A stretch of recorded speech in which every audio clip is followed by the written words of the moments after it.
Yes. that you was having with those signings? I cannot go to Africa. I cannot go to Too Africa. much crazy fans. Too much, everywhere. José Mourinho, one of football's most iconic managers, has left an indelible mark on African football through his transformative work with African players, his advocacy for the continent's talent, and his cultural influence on its footballing communities. His career, spanning elite clubs like Chelsea, Inter Milan, and Real Madrid, demonstrates a profound connection with African players, elevating their global profiles and challenging stereotypes about their capabilities.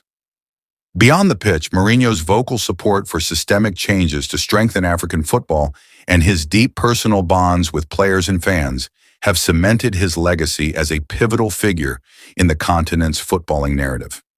In this video, we will explore the key dimensions of Mourinho's impact on African football, highlighting his role in player development, advocacy, cultural influence, and breaking barriers. One of Mourinho's most significant contributions is his role in elevating African players to global stardom.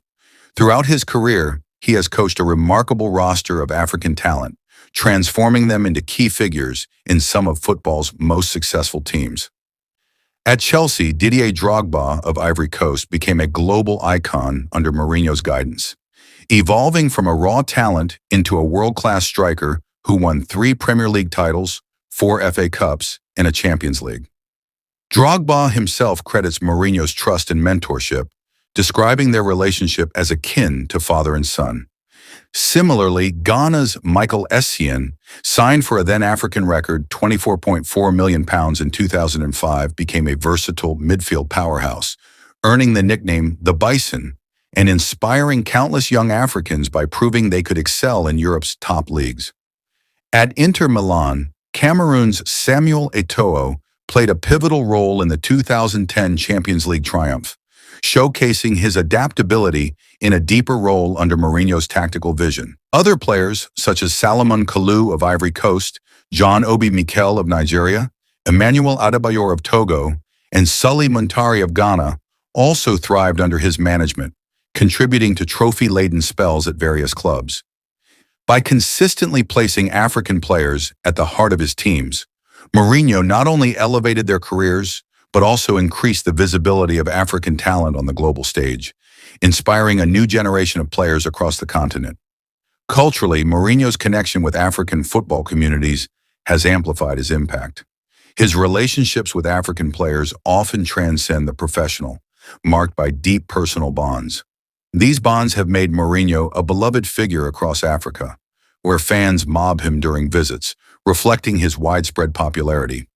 His engagement with African charities and communities further reinforces this connection, as he has referenced these ties to counter accusations of racism, such as the 2025 controversy at Fenerbahce over a comment about an opposing bench jumping like monkeys.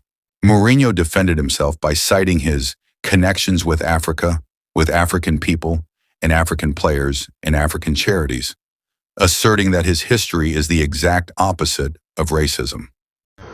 My connections with Africa, with African people, with African players, with African charities, they have no idea of my past. And then I think instead of going against me, I think boomerang and went against them. While the incident sparked debate, it did little to erode his standing among African players and fans, who view him as an ally who has consistently given their talent a platform. His success with African stars has also boosted football's popularity in Africa, with players like Drogba and Essien serving as role models who demonstrate that African youth can aspire to global success. Perhaps most crucially, Mourinho has helped break stereotypes about African players in European football. By entrusting them with critical roles in high-stakes matches, he challenged perceptions that African players were less reliable or adaptable than their counterparts. His faith in their abilities, demonstrated by Drogba's clutch performances, Essien's midfield dominance, and Eto'o's tactical versatility, paved the way for greater acceptance of African talent in Europe's top leagues.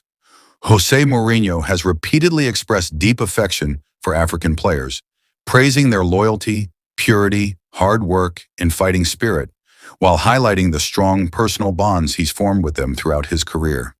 These relationships often extend beyond the pitch, with players like Essien affectionately calling him Daddy, a nickname Mourinho jokingly asked him to stop using due to their similar ages, and Drogba crediting him for treating African players with genuine respect. Subscribe to our channel for more intriguing stories in the world of football.